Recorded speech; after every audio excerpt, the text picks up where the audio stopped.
Hi students, good morning.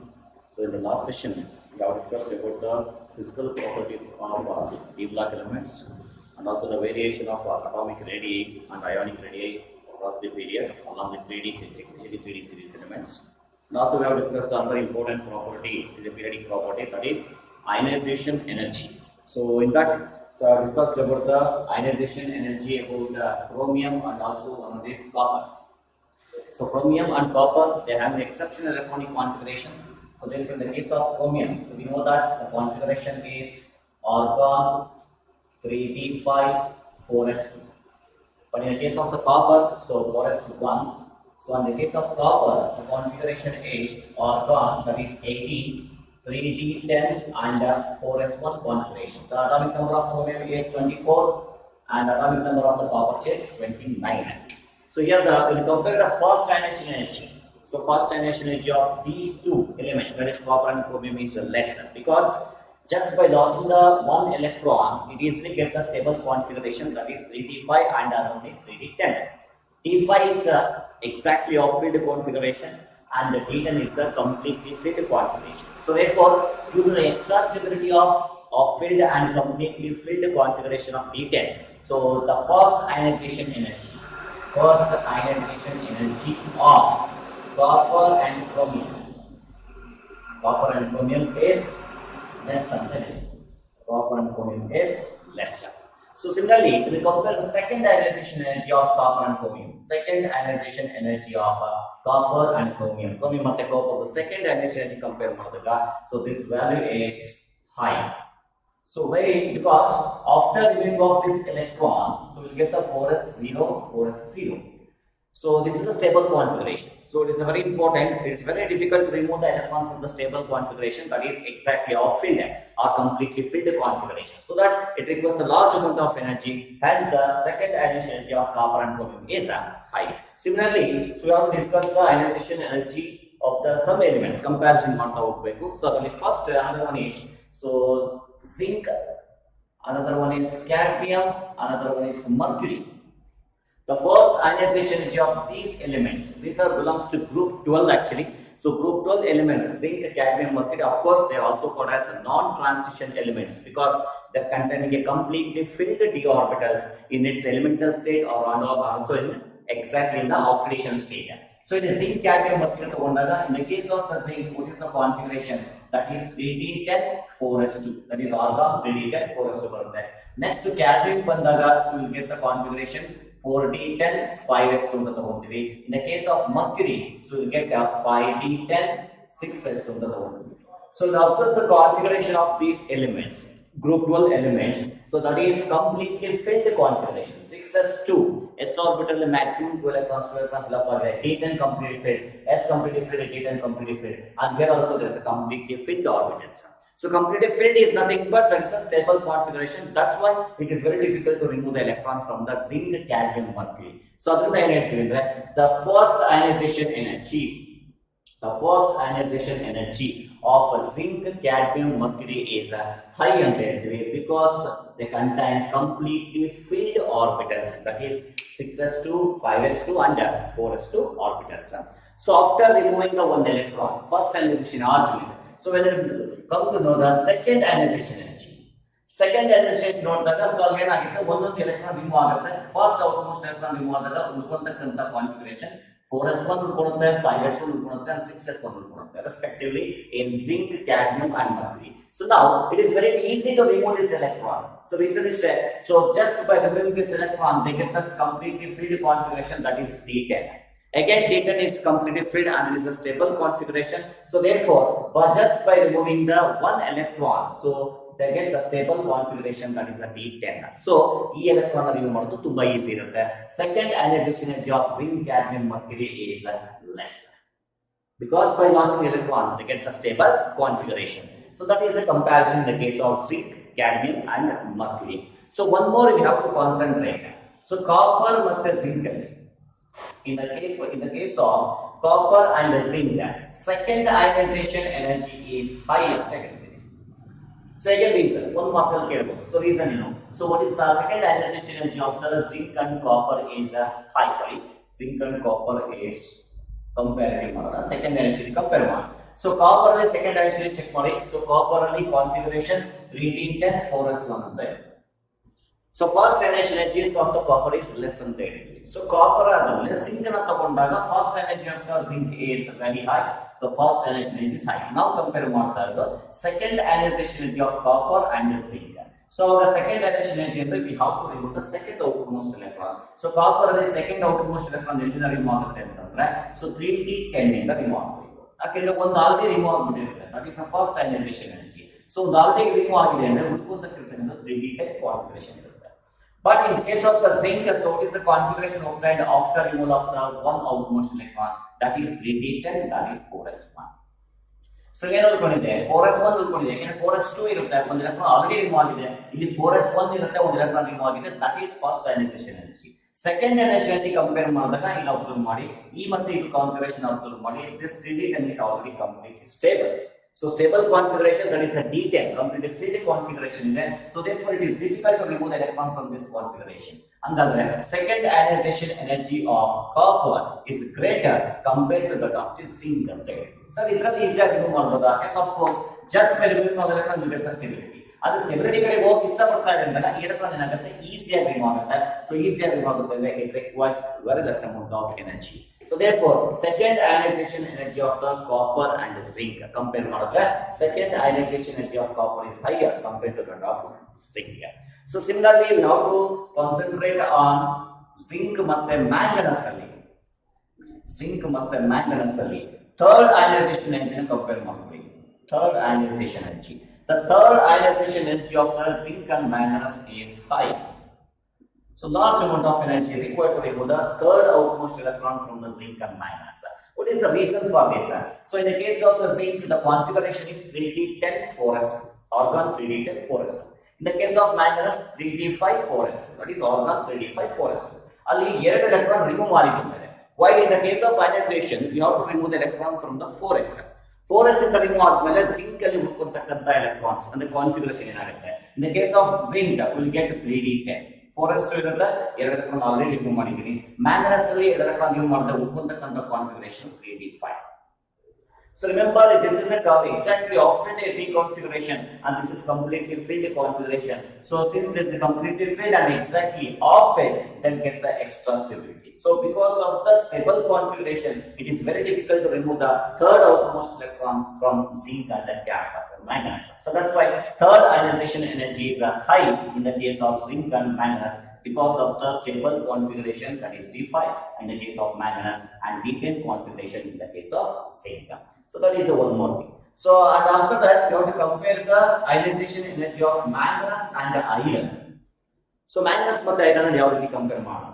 So manganese ಅಲ್ಲಿ ನಿಮಗೆ configuration ಗೊತ್ತಿರೋದು 3d5, another one is 4s2.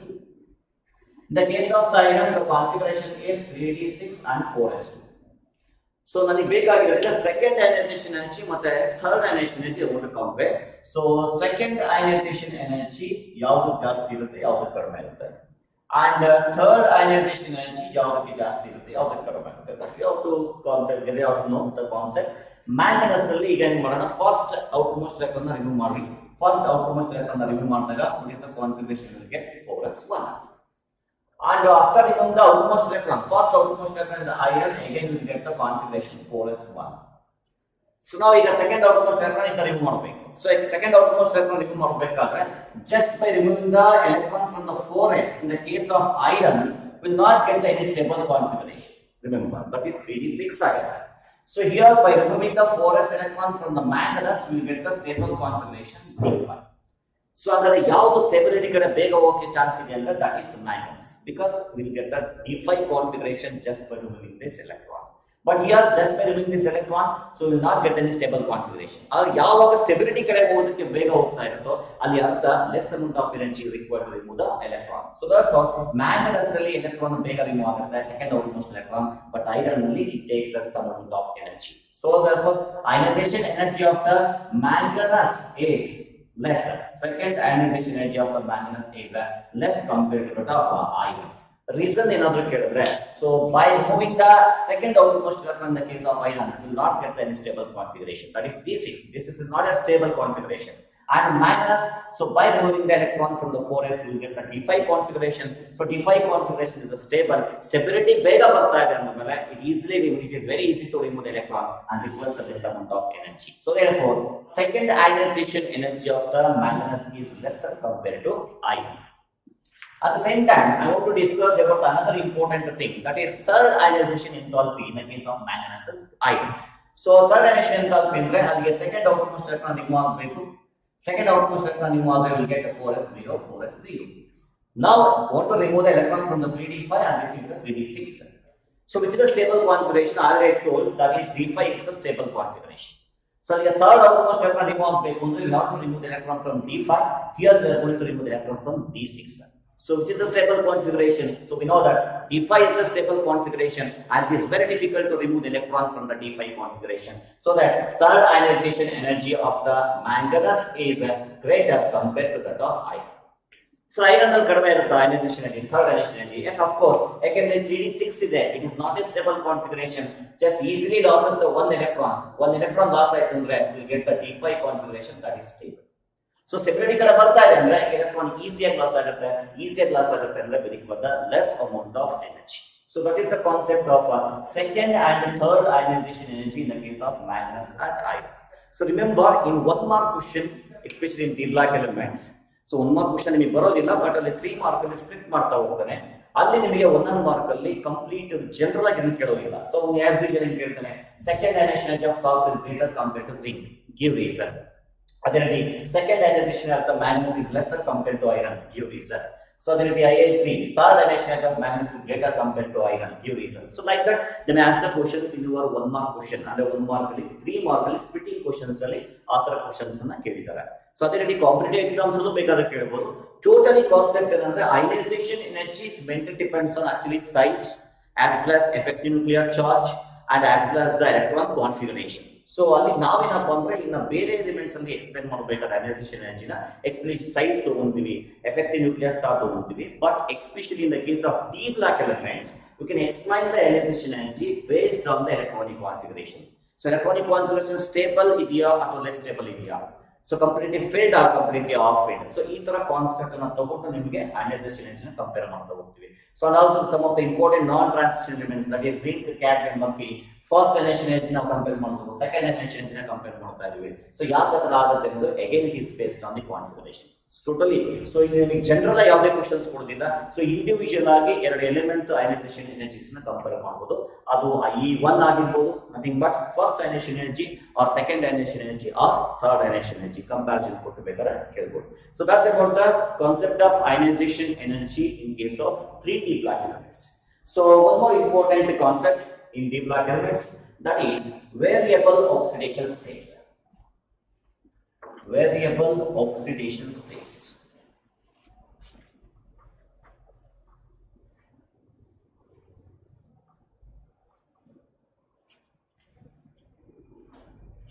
Variable oxidation states.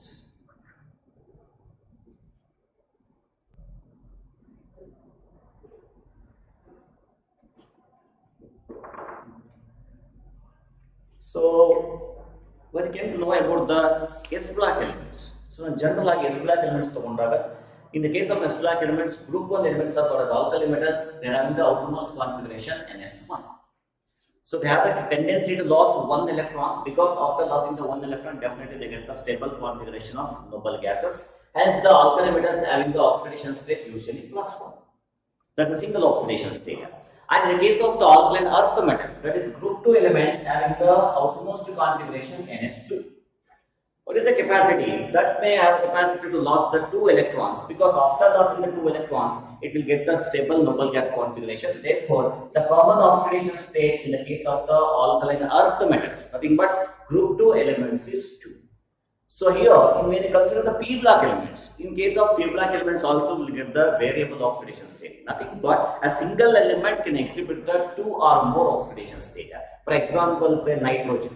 So nitrogen can exhibit the oxidation state +3, +1 +5 so ಅದರ +4 exhibit ಆಗುತ್ತೆ -3 exhibit ಆಗುತ್ತೆ ಆದ್ರೆ ಒಂದೇ element different oxidation state ಅನ್ನು exhibit ಮಾಡ್ತಾ ಇದ್ರೆ that is the concept variable oxidation States ಅಂತ ಕರೀತೀವಿ so of course in case of p black elements also will get the variable oxidation states so that will explain in detail the p black elements explain ಮಾಡಿರ್ತಾರೆ actually ಅದೇ ರೀತಿ first PUC ಯಲ್ಲೂ ನೀವು p black elements 13 ಮತ್ತೆ 14 ಓದಿರ್ತೀರಾ but ಇಲ್ಲಿ so d black elements ಅಲ್ಲಿ variable oxidation state ಬರುತ್ತೆ so reason ಏನು ಇಲ್ಲಿ ಕಾನ್ಸೆಪ್ಟ್ ಏನು ಕೇಳ್ತಾರೆ ನಿಮ್ಮ ಕಾಂಪಿಟೇಟಿವ್ ಎಕ್ಸಾಮ್ಸ್ ಅಲ್ಲಿ ಅಥವಾ ಥಿಯರಿ ಎಕ್ಸಾಮ್ ಅಲ್ಲಿ ಅಂದ್ರೆ so d black elements or transition elements shows the variable oxidation states give reason one more question ಅಥವಾ name the transition element especially in 3D transition element so which shows the higher number of oxidation state ಯಾವುದು highest oxidation state exhibit ಆಗುತ್ತೆ ಯಾವ element ಗೆ higher variable oxidation state ಬರೋದಿಲ್ಲ so +1 oxidation state ಯಾವ್ದ್ರಲ್ಲಿ exist ಆಗುತ್ತೆ ಕೆಲವೊಂದು metal components ಅಂತ ಬರುತ್ತೆ ಅಲ್ಲಿ ಆಕ್ಸಿಡೇಷನ್ ಸ್ಟೇಟ್ ಇರುತ್ತೆ so like that they as the questions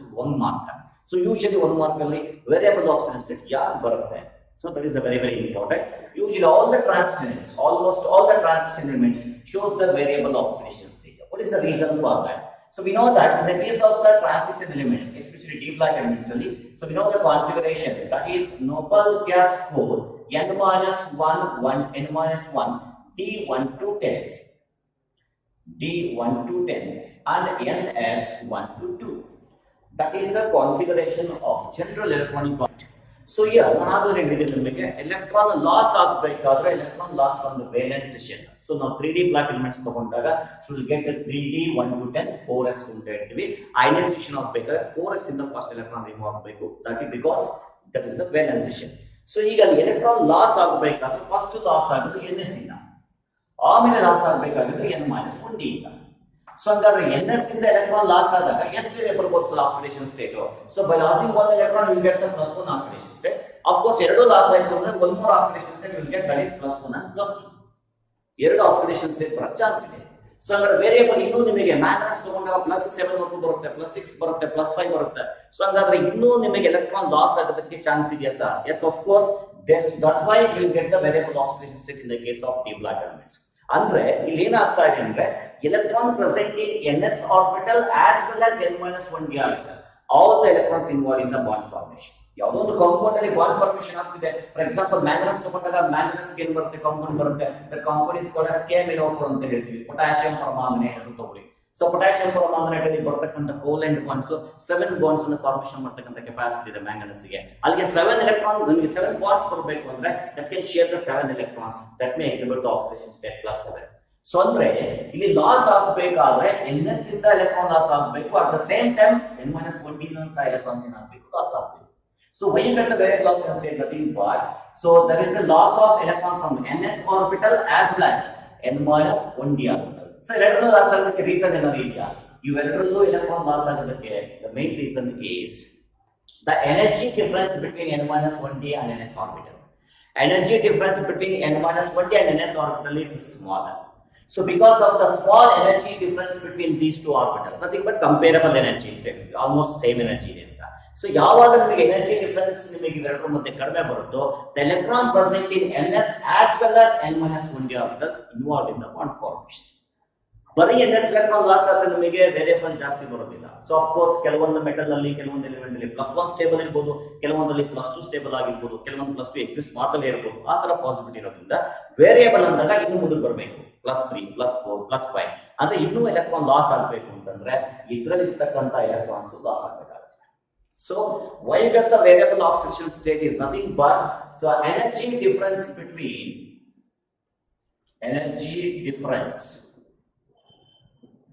between n-1d and ns orbitals is small so because of the small energy difference between n-1d and ns orbitals the electrons present in both ns and n-1d orbitals are involved in bond formation. So because of the small energy difference between n-1d and ns orbital, the electron present in both ns and n-1d orbitals are involved in the bond formation. ಯಾವಾಗ ಇದು ಮತ್ತು ಇಲ್ಲಿರ್ತಕ್ಕಂಥ ಎರಡು loss ಆಗ chance ಆಗಿತ್ತು, definitely you will get the variable oxidation state. This is the reason for the variable oxidation states exhibited by the D block elements. So ಹಾಗಾದ್ರೆ variable oxidation ಬರಬೇಕಾದ್ರೆ ಒಂದು ಲೋಯರ್ ಬರ್ಬೋದು, ಒಂದು ಹೈಯರ್ ಬರ್ಬೋದು. ಸೊ ಹಾಗಾದ್ರೆ lower oxidation state ಯಾವಾಗ ಬರುತ್ತೆ sir? Lower oxidation state ಯಾವಾಗ ಬರುತ್ತೆ? ಅದೇ ರೀತಿ ಹೈಯರ್ ಆಕ್ಸಿಡೇಷನ್ ಸ್ಟೇಟ್ ಯಾವಾಗ ಬರುತ್ತೆ? That we have to know first. So lower oxidation state ಯಾವಾಗ ಬರುತ್ತೆ? That is +1 +2. That is the lower oxidation state in the case of D block elements. Higher ಅಂದಾಗ +8 ವರೆಗೂ ಬರತಕ್ಕಂತ ಚಾನ್ಸಸ್ ಇದೆ. ಸೊ ಹಾಗಾದ್ರೆ lower oxidation state ಬರ್ತಾ ಇದೆ ಅಂದ್ರೆ first electron ಎಲ್ಲಿಂದ ಲಾಸ್ ಆಗುತ್ತೆ ಅಂತ ನೋಡ್ಕೊಳ್ಳಿ. That is very simple. Electron losses from the ns ಆಗುತ್ತೆ. So to get the lower oxidation state, which electrons are lost first? ns electron loss ಆಗೋದ್ರಿಂದ we will get the lower oxidation state. So lower oxidation state is due to loss of ns electrons. Due to loss of ns electrons. ಅಂದ್ರೆ higher oxidation state ಯಾವಾಗ ಬರುತ್ತೆ sir? ns electrons ಆದ್ಮೇಲೆ loss ಆಗಬೇಕಾದ್ರೆ n-1 ಇಂದ ಈಗ ns loss ಆದ್ಮೇಲೆ n-20 ಇಂದ ಏನೋ ಲಾಸ್ ಆಯ್ತು ಅಂದ್ರೆ then we will get the higher number of oxidation state. So higher oxidation state is due to loss of ns electrons and n-20 electrons. ಎರಡರಲ್ಲೂ ಎಲೆಕ್ಟ್ರಾನ್ ಲಾಸ್ ಆಯ್ತು ಅಂದ್ರೆ definitely will get the higher oxidation state. So that is about the concept. Why the D block elements exhibit the variable oxidation state? This is the reason. And to get the lower oxidation state, first loss of ns electrons ಆಗಬೇಕು. To get the higher oxidation state, there is a loss of ns as well as n-1 electrons. So ಇದರಲ್ಲಿ ಈಗ ಒಂದೊಂದು study ಮಾಡ್ತಾ ಹೋಗೋಣ. Which element do not show the variable oxidation state? Especially ನಿಮಗೆ 3D black element ಅಲ್ಲಿ question ಕೇಳ್ತಾ ಹೋಗ್ತಾನೆ. So 4D 5D ಅಂತ ಕೂಡ ಇಲ್ಲ. So ಹಾಗಾದ್ರೆ ಒಂದೊಂದೇ ಪಾಯಿಂಟ್ ಅನ್ನು ಹೇಳ್ತಾ ಹೋಗೋಣ. That is very very important for 1 mark and also for competitive exams. Name the 3D black element which doesn't show the variable oxidation state. ಒಂದು 3D black element ಇದೆ, 10 3D black elements ಇದೆ. That is from 21 to 30 scandium to zinc. ಅದರಲ್ಲಿ ಒಂದು ನಿಮಗೆ transition element ನಿಮಗೆ variable ಆಕ್ಸಿಡೆನ್ಸ್ ಕೊಡೋದಿಲ್ಲ. So that is the element is scandium. It doesn't show the variable oxidation state. ಇದು variable oxidation state ಕೊಡೋದಿಲ್ಲ. So ಅಂದ್ರೆ ಯಾವ ಆಕ್ಸಿಡೇಷನ್ ಸ್ಟೇಟ್ ಬರ್ತದೆ ಅಂತ ಹೆಂಗೆ ಹೇಳ್ಬೋದು? So let me take the simple. So scandium is they, titanium, vanadium and chromium, that is manganese, ಅದೇ ರೀತಿ iron, next cobalt, next nickel ಇದೆ. ಸೊ ಇನ್ನೊಂದು ಎಲಿಮೆಂಟ್ ಬರೀ ಕಾಪರ್ ಮತ್ತು ಜಿಂಕ್. ಸ್ಕ್ಯಾಂಡಿಯಂ ಅಲ್ಲಿ ವೇರಿಯಬಲ್ ಆಕ್ಸಿಡೇಷನ್ ಸ್ಟೇಟ್ ಬರೀ +2 and +3 ಎಕ್ಸಿಬಿಟ್ ಆಗತಕ್ಕಂತ chances ಇದೆ. So I can do the loss of valence electrons, 2 electrons loss ಆದರೆ +2 ಬರುತ್ತೆ, 3 electron loss ಆದರೆ +3 ಬರ್ತಕ್ಕಂತ ಚಾನ್ಸಸ್ ಇದೆ. I will tell you which is a stable one and which is an unstable one. So titanium ತಗೊಂಡಾಗ that exhibit the oxidation state +2 to +4 ಅಂದ್ರೆ +2 +3 +4 exhibit ಆಗುತ್ತೆ. So ಅದೇ ರೀತಿ ನಿಮಗೆ ವೆನಡಿಯಂ ಬಂದಾಗ +2 ಇಂದ ಹಿಡಿದು so that exhibit oxidation state +5 ಅಂದ್ರೆ +2 +3 +4 +5 ಆಕ್ಸಿಡೇಷನ್ ಸ್ಟೇಟ್ ಪಾಸಿಬಿಲಿಟಿ. ಕ್ರೋಮಿಯಂ ಅಲ್ಲಿ this is very very important. +1 ಇಂದ ಹಿಡಿದು ಕಂಪ್ಲೀಟ್ +6 ವರೆಗೂ ಬರ್ತಕ್ಕಂತ ಚಾನ್ಸಸ್ ಇದೆ. ಸೊ +1 ಎಕ್ಸಿಬಿಟ್ ಆಗುತ್ತೆ. Yes of course it's very very important. ಯಾಕಂದ್ರೆ ಕ್ರೋಮಿಯಂ ಅಲ್ಲಿ ಒಂದು ಎಲೆಕ್ಟ್ರಾನ್ ನೀವು ಮಾಡಿದ್ರೆ you get the d5 configuration. So stable configuration ಅದು. +1 is also exhibit and +2 +3 +4 +5 +6 ವರೆಗೂ ಎಕ್ಸಿಸ್ಟ್ ಆಗುತ್ತೆ. ಮ್ಯಾಂಗನಸ್ ತಗೊಂಡಾಗ the variable oxidation state from +2 to +7. This is very important in manganese. And iron ಬಂದಾಗ again there is a +2 oxidation state and exhibit the oxidation up to +6 possibility ಹೇಳ್ತಾರೆ. And cobalt ಬಂದಾಗ +2 exhibit ಆಗುತ್ತೆ. Next there is a +4 possibility and +2 +3 +4 possibility ಇದೆ. ಅದೇ nickel ಬಂದಾಗ again +2 ಇಂದ +4 possibility ಇದೆ. And other two elements that is taken as copper can exhibit the ಎರಡು oxidation ಬರುತ್ತೆ, +1 and +2 oxidation state. And in the case of zinc very very important that exhibit the +2 oxidation state. Sir ಇಲ್ಲಿ ಸ್ವಲ್ಪ ನೀವು observe ಮಾಡಬೇಕು. Scandium ಇಂದ zinc ವರೆಗೂ ಬಂದಾಗ so D block elements ಮಾತ್ರ ಇಟ್ಕೊಳ್ಳಿ 3D ನ. So left side of the D block elements left side ಗೆ ಬಂದಾಗ less number of the oxidation states ಅನ್ನು ಎಕ್ಸಿಬಿಟ್. ಲೆಸ್ ನಂಬರ್ ಅಂದ್ರೆ ಜಾಸ್ತಿ ಎಕ್ಸಿಸ್ಟ್ ಆಗುತ್ತೆ. ವೇರಿಯಬಲ್ ಆಕ್ಸಿಡೇಷನ್ ಜಾಸ್ತಿ ಬರಲ್ಲ, 1 or 2 ಅಥವಾ 3 ಬರಕ್ಕೆ ಚಾನ್ಸಸ್ ಇದೆ. ಯಾವ ಸೈಡ್ ಅಲ್ಲಿ? Extremely left side of the D block elements. Right side of the D block elements ಬಂದಾಗೂ ಸಹ ನೋಡ್ತಾ ಹೋಗಿ +2 +3 +4 and finally +2 +1 ಬರ್ತಾ ಇದೆ. ಅಲ್ಲೂ ಸಹ ವೇರಿಯಬಲ್ ಆಕ್ಸಿಡೇಷನ್ ಸ್ಟೇಟ್ ಜಾಸ್ತಿ ಬರಲ್ಲ. Lower number of oxidation states ಅನ್ನು ಎಕ್ಸಿಬಿಟ್. ಅಂದ್ರೆ ಎಲ್ಲಿ ಸರ್ ಮ್ಯಾಕ್ಸಿಮಮ್ ಆಕ್ಸಿಡೇಷನ್ ಸ್ಟೇಟ್ ಬರಕ್ಕೆ ಚಾನ್ಸ್ ಇದೆ ಅಂದ್ರೆ in the middle of the series. Middle of the series there is a possibility to exhibit the more number of oxidation state. Of course, in case of manganese and chromium ತಗೊಳ್ಳಿ ಅಲ್ಲಿ 6 ಅಥವಾ 7 oxidation state exhibit ಆಗ್ತಕ್ಕಂತ chances ಇದೆ. So that is a concept. Left side ಬಂದಾಗ and right side ಹೋದಾಗ less number of oxidation state exhibit. In the middle of the series ಬಂದಾಗ more number of oxidation state can exist ಅಂತ ಹೇಳ್ತೀವಿ. So ಈಗ ಇಲ್ಲಿ concept ಅನ್ನು ಹೇಳಿದೆ, scandium ಅಲ್ಲಿ ವೇರಿಯಬಲ್ ಆಕ್ಸಿಜನ್ ಬರಲ್ಲ. ಬರ್ತಿದೀವಲ್ಲ ಸರ್, +2 ಮತ್ತೆ +3. ಆಫ್ ಕೋರ್ಸ್ ಇವು ನಾನು ಬರ್ದಿದ್ದು ಪಾಸಿಬಲ್ ಬರ್ದಿದ್ದೀನಿ, ಬಟ್ ಎಲ್ಲವೂ ಸ್ಟೇಬಲ್ ಅಂತ ಹೇಳಂಗಿಲ್ಲ. ಸೊ ಸ್ಕ್ಯಾಂಡಿಯಂ ಅಲ್ಲಿ +2 ಈಸ್ ಹೈಲಿ ಅನ್ಸ್ಟೇಬಲ್. ಯಾಕೆ ಸರ್ ಹೈಲಿ ಅನ್ಸ್ಟೇಬಲ್ ಅಂದ್ರೆ let me take the scandium. So scandium ಅಲ್ಲಿ ಕಾನ್ಫಿಗರೇಷನ್ ಏನು ಬರುತ್ತೆ, argon 3d1 4s2. Argon 3d1 4s2 that is the configuration of scandium. Scandium ಅಲ್ಲಿ 2 ಎಲೆಕ್ಟ್ರಾನ್ ರಿಮೂವ್ ಆದ್ಮೇಲೆ +2 ಬರುತ್ತೆ. Okay, 2 electron remove ಮಾಡ್ಕೊಳ್ಳಿ, will get 3d1 configuration. Remember 3d1 configuration highly unstable. ಯಾಕೆಂದ್ರೆ this is easily removed, ಬೇಗ remove ಆಗುತ್ತೆ, because you get the organ configuration. Argon is a noble gas, therefore it is very easy to remove the electron from 3d.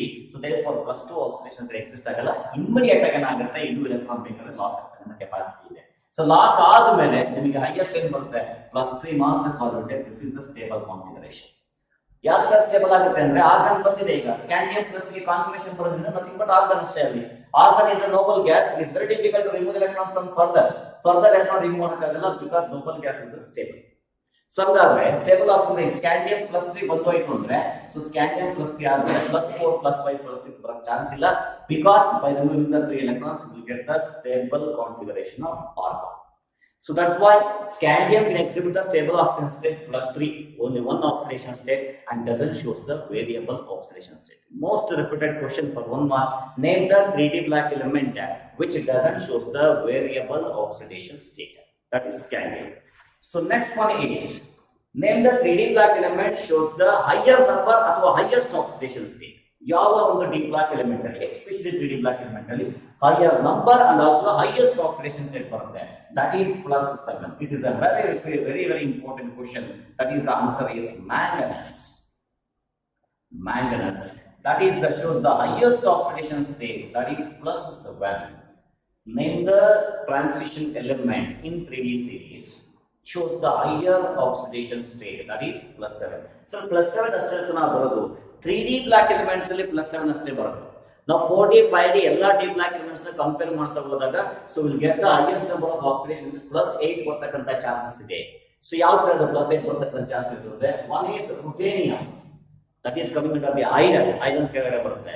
So another is the osmium, that is also coming under the iron, ruthenium and osmium. Iron is a 3d series element, ruthenium is the 4d series element, osmium is the 5d series element. They can exhibit the highest oxidation state at +8. But 3d black elements ಮಾತ್ರ ಹೇಳಿದಾಗ, that is manganese shows the higher oxidation state due to loss of all the 7 electrons. 3d 5 4s2 ಅಂತ ಇರುತ್ತೆ, ಎಲ್ಲ electrons loss ಆಗ್ತಕ್ಕಂಥ capacity ಇದೆ. that is we get the +7 oxidation state. Sir ಯಾವ್ದಾದ್ರು example ಇದೆಯಾ sir? give an example for a compound of manganese which show its highest oxidation state. Highest oxidation exhibit ಮಾಡ್ತಕ್ಕಂಥ manganese ಒಂದು compound example ಕೊಟ್ಟಿದ್ರೆ, the best example is KMnO4. KMnO4. When you calculate the oxidation state of manganese in KMnO4, in the redox reaction you calculate ಮಾಡಿರ್ತೀರಾ, K is the alkali metal having the oxidation state +1. So plus oxidation state of manganese in Excel take ಕೊಡಿ, X plus oxygen having the oxidation state of -2 into 4, ಯಾಕಂದ್ರೆ 4 oxygen ಇದೆ, that is equal to 0 because it is a neutral. ಅದು ಯಾವುದೇ charge ಇಲ್ಲ ಅಲ್ಲಿ. So when you calculate the X here, so X is equal to +7 ಬರುತ್ತೆ. So therefore the KMnO4 potassium permanganate is the best example for a compound of manganese which can show its highest oxidation state. ಅದು ಒಂದೇ ಅಲ್ಲ, ಬೇರೆ elements ಬೇರೆ compound ಇದೆ. So for example Mn2O7 ಅಲ್ಲೂ ಬೇಕಾದ್ರೆ calculate ಮಾಡ್ಬೇಕು, Mn ಗೆ ಹೈಯೆಸ್ಟ್ ಆಕ್ಸಿಡೇಷನ್ ಸ್ಟೇಟ್ ಬರ್ತಕ್ಕಂಥದ್ದು +7 ಬರುತ್ತೆ. ಸರ್ ಕ್ರೋಮಿಯಂ ಗೆ ಹೈಯೆಸ್ಟ್ ಎಷ್ಟು ಬರುತ್ತೆ ಸರ್? ಕ್ರೋಮಿಯಂ ಗೆ ಹೈಯೆಸ್ಟ್ ಬರ್ತಕ್ಕಂಥ ಚಾನ್ಸ್ ಇರೋದು +6. ಅದಕ್ಕೆ ಯಾವ್ದಾದ್ರು ಎಕ್ಸಾಂಪಲ್ ಇದೆಯಾ? So of course one more example, that is taken as potassium bichromate. Remember these are the very important compound. Potassium permanganate and potassium bichromate are the powerful oxidizing agents. Organic chemistry ತುಂಬಾ use ಮಾಡ್ತೀವಿ. So ಇದಕ್ಕೆ oxidation state ನ calculate ಮಾಡಿ you will get the +6, that is the highest oxidation state of chromium. So ಹೇಗೆ calculate ಮಾಡ್ತೀವಿ? So potassium having the oxidation state +1 into ಎಷ್ಟಿದೆ ಅಲ್ಲಿ 2 ಇದೆ plus. Let me take the X is the oxidation state of chromium ಅಂತ ತಗೊಳ್ಳಿ, ಅಲ್ಲಿ 2 ಇದೆ, therefore that is 2x.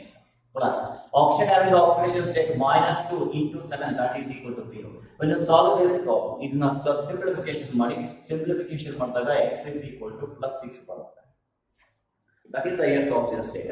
So ಬೇರೆ ಯಾವುದು ಇದೆಯಾ? Of course one more compound, that is CrO3, chromium 6 oxide ಅಂತ ಕರೀತೀವಿ. Chromium 6 oxide is nothing but immediately we can say chromium having the oxidation state plus 6 here. ಹೆಂಗೆ ಹೇಳ್ಬೋದು sir? Oxygen having the oxidation state minus 2 into 3 is minus 6 ಮತ್ತೆ equals ಇಂದ ಆಗಲೇ ತಗೊಂಡ್ರೆ ಇರುತ್ತೆ plus 6.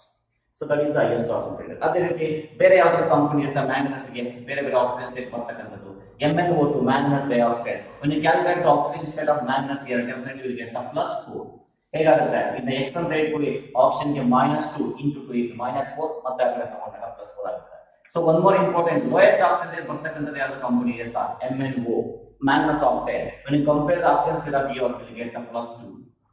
So there is one compound ಇದೆ MnSO4, manganese sulfate. When you know this, manganese have the oxygen state plus 2 here. ಯಾಕಂದ್ರೆ sulfate ಎಷ್ಟಿರುತ್ತೆ? minus 2 ಇರುತ್ತೆ, manganese ಗೆ plus 2 ಬರುತ್ತೆ. So like the different oxidation states of manganese, chromium and other elements also possible. Iron ತಗೊಂಡಾಗ Fe+2, Fe+3. ನಿಮಗೆ ಗೊತ್ತಿರುತ್ತೆ ferric chloride, ferrous chloride ಅಂತ ಹೇಳ್ತೀರಾ. So ferrous ferric ಸರ್ ಯಾವುದು ಸರ್ ಹೇಳಿದ್ರು? ಸೊ ಅದೊಂದು ಸ್ಮಾಲ್ ಹಿಂಟ್ ನಿಮಗೆ ನೇಮಿಂಗ್ ಬರೀಬೇಕಾದ್ರೆ ಫೆರಸ್ ಈಗ ಫಾರ್ ಎಕ್ಸಾಂಪಲ್ Fe ಗೆ ಆಕ್ಸಿಡೇಷನ್ ಸ್ಟೇಟ್ +2 ಪಾಸಿಬಿಲಿಟಿ ಇದೆ, +3 ಪಾಸಿಬಿಲಿಟಿ ಇದೆ. Lowest oxidation state of iron is +2, the highest is +3. So ಅಂದ್ರೆ highest lowest oxidation ಇದ್ದಾಗ that name of the iron is ends with the us, OUS ಇಂದ end ಮಾಡ್ತೀರಾ. So therefore this is called as a ferrous ಅಂತ ಹೇಳಿ.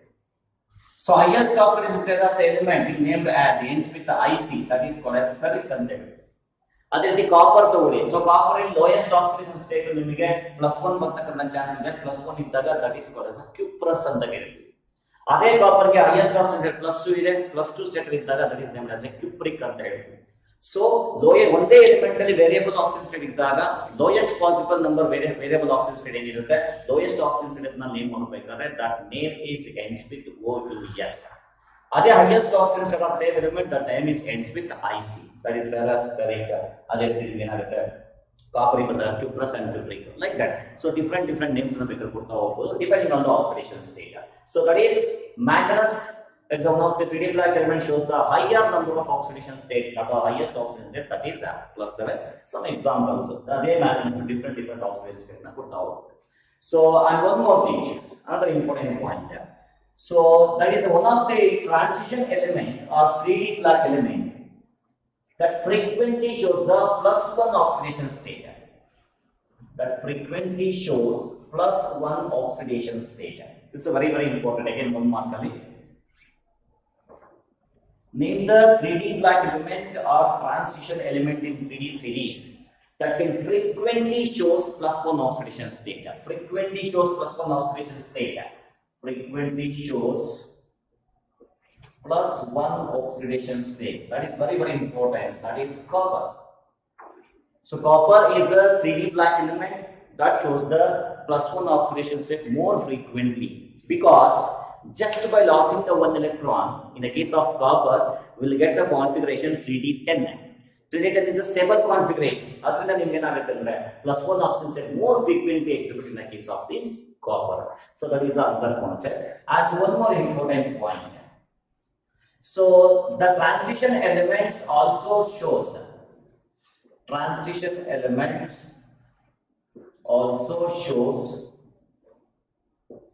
zero oxidation state. It's a very important again. So how can the transition element shows the zero oxidation state? Okay, oxidation state ಇಲ್ಲ, zero oxidation state ಬರಬೇಕು. First of all, ಆತರ zero oxidation state ಇರತಕ್ಕಂತ compound exist ಆಗಿದೆಯಾ, ಆ element exist ಆಗಿದೆ ಅಂದ್ರೆ of course that group of compounds are called as metal carbonyls. That group of compounds are called as metal carbonyls. A very important topic in detail I am going to discuss in the next chapter, that is coordination compounds. A very fantastic chapter in case of second PUC inorganically. Alli metal carbonyls anta eno ಒಂದು topic ಬರುತ್ತೆ. And metal carbonyls ಅನ್ನೋದು ಒಂದು ಸ್ವಲ್ಪ small introduction ಕೊಟ್ಟಿರ್ತೀನಿ ಅದಕ್ಕೆ.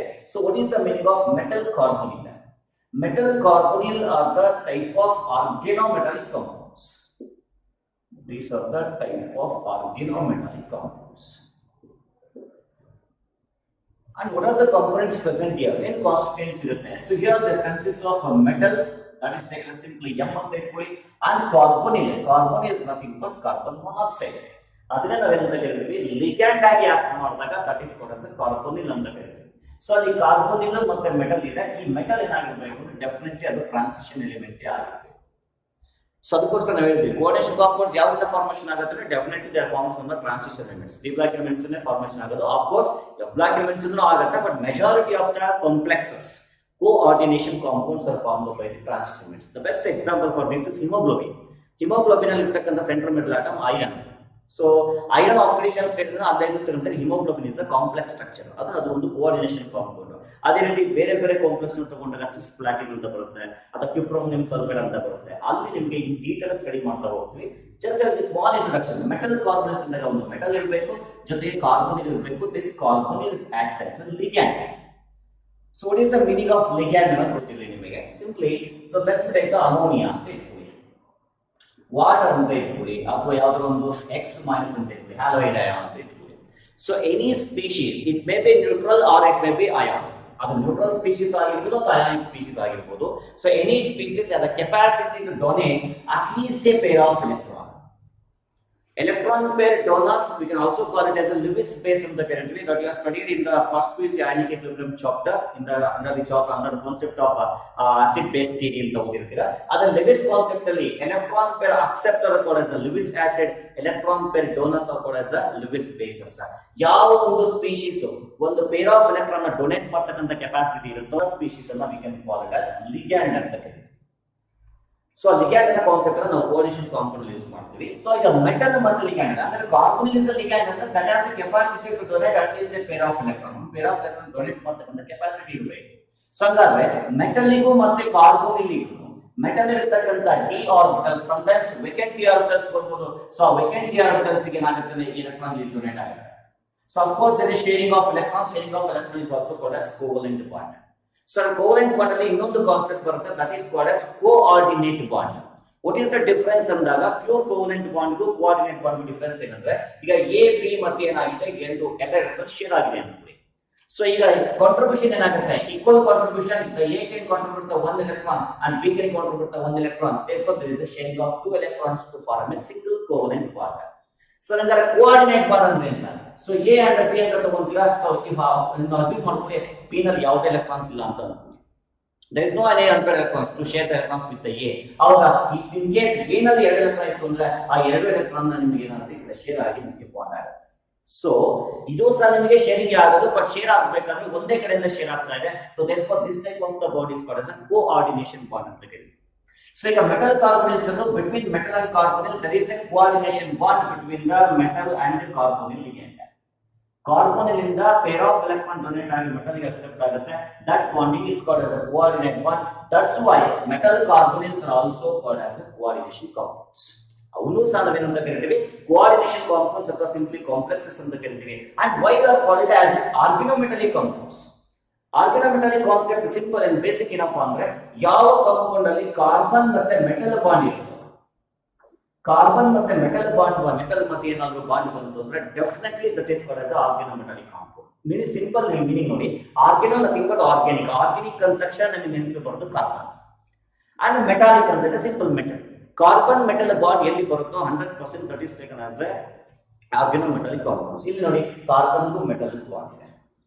Carbon को metal को bond is definitely that is considered as an organometallic compound. Of course, coordination bond formation ಆಗೋದ್ರಿಂದ ligand ಮತ್ತು central metal atom ಮಧ್ಯೆ, that's why the complexes are metal compounds also called as complexes or coordination compounds ಅಂತ ಕರೀತೀವಿ. So ಇವೆರಡರ ಮಧ್ಯೆ ಯಾವ ತರ bond ಬರೋ ಚಾನ್ಸಸ್ ಇದೆ? ಆಫ್ ಕೋರ್ಸ್ ಅಲ್ಲಿ ನಿಮಗೆ ಸಿಂಗಲ್ ಬಾಂಡ್ ಅಂದ್ರೆ ಸಿಗ್ಮಾ ಬಾಂಡ್ ಬರ್ತಕ್ಕಂಥ ಚಾನ್ಸಸ್ ಇದೆ, ಮತ್ತೆ ಇನ್ನೊಂದು ಬಾಂಡ್ ಬರ್ತಕ್ಕಂಥ ಚಾನ್ಸಸ್ ಇದೆ, that is pi bond. Sir ಯಾವ ರೀತಿ ಬರುತ್ತೆ ಅನ್ನೋದನ್ನ ನಾನು ಇನ್ ಡೀಟೇಲ್ ಆಗಿ ಕೋಆರ್ಡಿನೇಷನ್ ಕಾಂಪೌಂಡ್ ಅಲ್ಲಿ ಬಾಂಡಿಂಗ್ ಇನ್ ಮೆಟಲ್ ಕಾರ್ಬೊನಿಲ್ಸ್ ನ ಟಾಪಿಕ್ ಅಲ್ಲಿ ಎಕ್ಸ್ಪ್ಲೇನ್ ಮಾಡ್ತೀನಿ. ಸೊ ನೆನ್ಪಿಟ್ಕೊಂಡಿರಿ, between metal and carbonyl, in metal carbonyls two types of bond can exist. One is sigma and one is the pi bond. How they are exist ಅನ್ನೋದು ನಾನು next litre ನಾನು explain ಮಾಡ್ತಾ ಹೋಗ್ತೀನಿ ಅಂತ. ಈಗ ನನಗೆ ಬೇಕಾಗಿದ್ದು ಆಕ್ಸಿಡೇಷನ್ ಸ್ಟೇಟ್ ಈ ಮೆಟಲ್ ಲಿಸ್ಟ್ ಆಗುತ್ತೆ ಅಂತ. ಸೊ ಈ ಕಾರ್ಬೊನಿಲ್ ಲಿಗ್ಯಾಂಡ್ ಅಂತ ಏನ್ ಹೇಳ್ತಾ ಇದೀನಿ, this carbonyl ligand is the neutral ligand. Carbonyl ligand is the neutral ligand ಅಂದ್ರೆ ಯಾವುದೇ ತರ ಚಾರ್ಜ್ ಇರೋದಿಲ್ಲ. ಸೊ ನನಗೆ ಎಕ್ಸ್ಪ್ರೆಸ್ ಅಂತ ಬರುತ್ತೆ, ಅದು ಚಾರ್ಜ್ ಇಲ್ಲ, ಅದು ನೆಗೆಟಿವ್ ಲಿಗ್ಯಾಂಡ್ ಆಗಿದೆ. ಸೊ ನ್ಯೂಟ್ರಲ್ ಲಿಗ್ಯಾಂಡ್ ಅಂದ್ರೆ there is no any charges, zero charge ಇರುತ್ತೆ. ಅದೇ ರೀತಿ ನೆಗೆಟಿವ್ ಲಿಗ್ಯಾಂಡ್ ಅಂದ್ರೆ ಎಕ್ಸ್ಪ್ರೆಸ್ ಇಸ್ ನೆಗೆಟಿವ್ ಲಿಗ್ಯಾಂಡ್ ಅಂತ ಹೇಳಿ. ಸೊ ಅದರ ಒಂದು ಯಾವ್ದೋ ಒಂದು ಬೆಸ್ಟ್ ಎಕ್ಸಾಂಪಲ್ ತಗೊಂತಾ ಇದ್ವಿ. ಮೆಟಲ್ ಕಾರ್ಬೊನಿಲ್ಗೆ best example nickel tetra carbonyl. So ಇದರ ಬ್ರಾಕೆಟ್ ಬರ್ತಿದ್ದೀವಿ, that is complex. Nickel tetra carbonyl ಅಂತ ಹೇಳ್ತಾ ಇದ್ವಿ. ಸೊ 4 ಟೈಮ್ಸ್ ಕಾರ್ಬೊನಿಲ್ ಗ್ರೂಪ್ ಇದೆ, ನೀವು ಬರೀಬೇಕಾದ್ರೆ ಕೇರ್ಫುಲ್. ಸೊ ಯಾವುದೇ ಕಂಪನಿ ಈ ತರ ಬರೀಬಾರ್ದು. This is a cobalt. Carbonyl ಅಂತ ಬರೀಬೇಕಾದ್ರೆ ಎರಡು ಒಂದೇ ಸೈಜ್ ಅಲ್ಲಿ ಬರೀಬೇಕು, that is carbonyl. Nickel tetra carbonyl ಬೇರೆ ಎಕ್ಸಾಂಪಲ್ ಇದೆಯಾ sir? Of course iron penta carbonyl, that is also example for metal carbonyl. ಅದೇ ರೀತಿ chromium hexa carbonyl, that is also example for metal carbonyls. When you calculate the oxidation state of the metal atom in the metal carbonyls, definitely we will get the zero oxidation state. ಹೇಗೆ sir? How to calculate the oxidation state in this complexes? ಅದು sir ನಮ್ಮ ಕೋಲೇಷನ್ problem ಅಲ್ಲಿ ಬರುತ್ತೆ. ನಾನು just simple ಒಂದು idea ಕೊಟ್ಟಿರ್ತೀನಿ. So ಈ ಕಾಂಪ್ಲೆಕ್ಸ್ ಮೇಲೆ ಆ ಕಡೆ ರೈಟ್ ಸೈಡ್ ಮತ್ತು ಲೆಫ್ಟ್ ಸೈಡ್ ಮೇಲೆ ಏನು ಇಲ್ಲ ಅಂತಂದಾಗ definitely the charge is zero on the complex. Complex ಮೇಲೆ ಚಾರ್ಜ್ ಇರುತ್ತೆ, ಝೀರೋ ಇರುತ್ತೆ. ಅದಕ್ಕೆ ಈ ಕಾಂಪ್ಲೆಕ್ಸ್ ಅನ್ನ ಇನ್ನೊಂದು ನೇಮಲ್ಲಿ ಕರೀತೀವಿ, they are called as neutral complexes ಅಂತ ಕರೀತೀವಿ. They are also called as neutral complexes.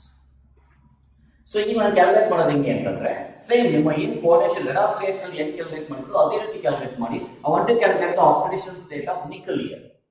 So what is the nature of ligand? Nature of ligand is a neutral ligand. Neutral ligand ಅಲ್ಲಿ ಝೀರೋ ಇದೆ, oxidation state zero ಇರುತ್ತೆ. So concept ಏನಪ್ಪಾ ಅಂದ್ರೆ, in the case of complex, to calculate the oxidation state, the sum of the charge on the complex ion is equal to charge on the complex is 0 ide, charge on the complex is equal to sum of the charge on the central metal atom and ligands.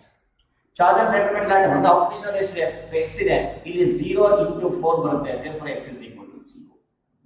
What is x here? X is the oxidation state of nickel in that nickel tetracarbonate. So therefore when you calculate ಯಾವ್ದು oxidation, ಯಾವುದೇ metal ಕಾರ್ಬೊನಿಲ್ಸ್ ತಗೊಳ್ಳಿ, metal ಕಾರ್ಬೊನಿಲ್ಸ್ ಅಂದ್ರೆ ನೀವು ನನ್ನ ಚೆನ್ನಾಗಿ ನೆನಪಿಟ್ಕೊಳ್ಳಿ, metal ಇರಬೇಕು ಬಿಟ್ರೆ ಕಾರ್ಬೊನಿಲ್ ಇರಬೇಕು, ಬಿಟ್ರೆ ಬೇರೆ ತರ ಯಾವುದೇ ಸ್ಪೀಶೀಸ್ ಅದ್ರಲ್ಲಿ ಇರಬಾರ್ದು. ಸೊ ಅಂತ ಮೆಟಲ್ ಕಾರ್ಬೊನಿಲ್ಸ್ ನಿಮಗೆ ಕಾಣ್ತು ಅಂದ್ರೆ ಇಮಿಡಿಯೇಟ್ ಆಗಿ ಬರೀಬಹುದು, definitely the oxidation state is zero. ಇದು ರಿಪೀಟೆಡ್ ಕ್ವಶನ್ ಕೇಳಿದಾನೆ ಕ್ವಶನ್ ಇಂದ. The oxidation state of metal in the metal carbonyls is ಅಂತ ಕೇಳ್ತಾನೆ, the oxidation state is zero. Reason ನಮಗೆ ಇನ್ ಡೀಟೇಲ್ ಆಗಿ ಗೊತ್ತಾಗಬೇಕು ಅಂತ, that is carbonyls neutral ligand.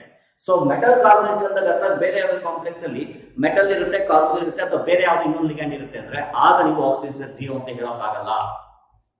So metal ಕಾರ್ಬೊನಿಲ್ಸ್ ಅಂದ್ರೆ ಕೆಲವೊಂದು ಝೀರೋ ಬರ್ಬೋದು, ಬರ್ತಾ ಇರಬಹುದು. ಬಟ್ ಮೆಟಲ್ ಕಾರ್ಬೊನಿಲ್ಸ್ ಅಂದಾಗ ಮೆಟಲ್ ಇರಬೇಕು ಬಿಟ್ರೆ ಕಾರ್ಬೊನಿಲ್ ಲಿಗ್ಯಾಂಡ್ ಇರಬೇಕು, ಬಿಟ್ರೆ ಬೇರೆ ತರದ ಯಾವುದೇ ಸ್ಪೀಶೀಸ್ ಅದರಲ್ಲಿ ಇರೋ ಆಗಿಲ್ಲ.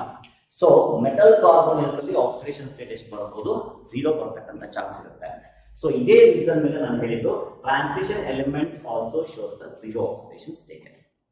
Okay, so that's about the concept. So highest oxidation state manganese, ಯಾವುದು ತೋರಿಸೋದಿಲ್ಲ, that is scandium.